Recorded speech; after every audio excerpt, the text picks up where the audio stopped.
আনুষ্ঠানিকভাৱে মুকলি হ'ল প্ৰকৃতিৰ ৰম্যভূমি বগামাটি। ৰাতিপুৱা মুখ্য প্ৰৱেশদ্বাৰৰ ফিতা কাটি ৰাইজৰ বাবে আনুষ্ঠানিকভাৱে মুকলি কৰে কাৰ্যবাহী সদস্য গণেশ কছাৰীয়ে। শীতৰ আগমনৰ লগে লগে ৰাজ্যৰ পৰ্যটনস্থলীসমূহত আগমন ঘটিছে পৰ্যটকৰ।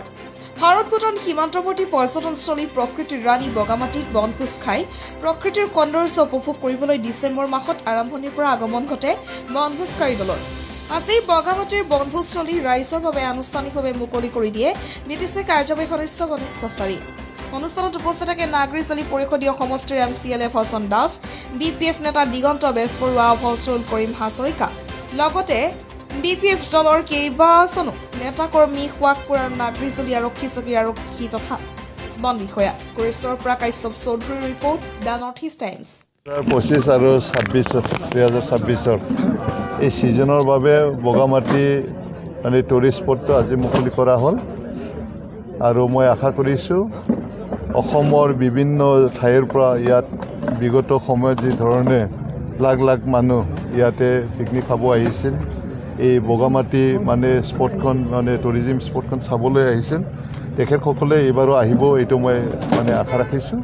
গতিকে আৰু NGO সকলক মই অনুৰোধ জনাইছোঁ যিসকল অতিথি আহিব ইয়াত পিকনিক খাবৰ কাৰণে, ইয়াত মানে আমাৰ মানে ইণ্ডো ভূটান বৰ্ডাৰৰ যিবিলাক মানে সৌন্দৰ্য, এই সৌন্দৰ্য উপভোগ কৰিবৰ কাৰণে বিভিন্ন ঠাইৰ পৰা টুৰিষ্ট আহক, এইখিনি মই আহ্বান জনাইছোঁ। এইটো অলপ মানে মানিও চলিব লাগিব, উদ্ভণ্ডালি যাতে নহয়। পিকনিক বোলে ক'লে অলপ চলপ মানে মানুহে এনজয় কৰিব আহে, আউটিং কৰি ফালে, চহৰত থাকি ফালে অলপ খোলা জেগাত আহি ফালে পিকনিক খাবলৈ আহে।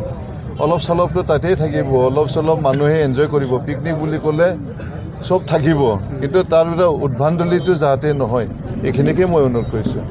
যিহেতু গভৰ্ণমেণ্টৰ দ্বাৰাইতো অলপ অলপ হৈ আছে, যিখিনি কৰিছোঁ ইয়াত যিখিনি আমি বান্ধ বান্ধিলোঁ যাতে নদীখন এটা ডাইৰেকশ্যনত থাকে, ইয়াৰ কাৰণে ইৰোশ্যন প্ৰটেকশ্যন যাতে নহয়, আৰু সেই মানে নালাবিলাকত মানে পাৰ কৰিবৰ কাৰণে যিবিলাক দলং এইবিলাক আমি বনোৱা হৈছে, গভৰ্ণমেণ্টৰ ফালৰ পৰাই বনোৱা হৈছে। গতিকে ইয়াত কিছুমান সা সুবিধা লাগে, ইয়াত মানে বাহিৰৰ পৰা অতিথি আহিলে অলপ বহিব পৰা এই ধৰণৰ এটা হেৰি লাগে, এৰেঞ্জমেণ্ট কৰিবলগীয়া এটা আছে। টয়লেটৰ মানে ইয়াত প্ৰয়োজন হৈছে, এইবিলাক আমি পৰ্যায়ক্ৰমে কৰিম, এইখিনি কথা কৈছোঁ। আৰু এই এৰিয়াটো মোৰ সমষ্টি নপৰে, আমাৰ মাননীয় ইয়াত MCLA ডাঙৰীয়া আছে লক্ষী দাস, তেখেতে আমি একেলগে মিলি ফালে এইখিনি আলোচনা কৰি ফালে যিখিনি পাৰোঁ এই ছিজনৰ ভিতৰতে টয়লেটছখিনি যাতে আমি কৰিব পাৰোঁ।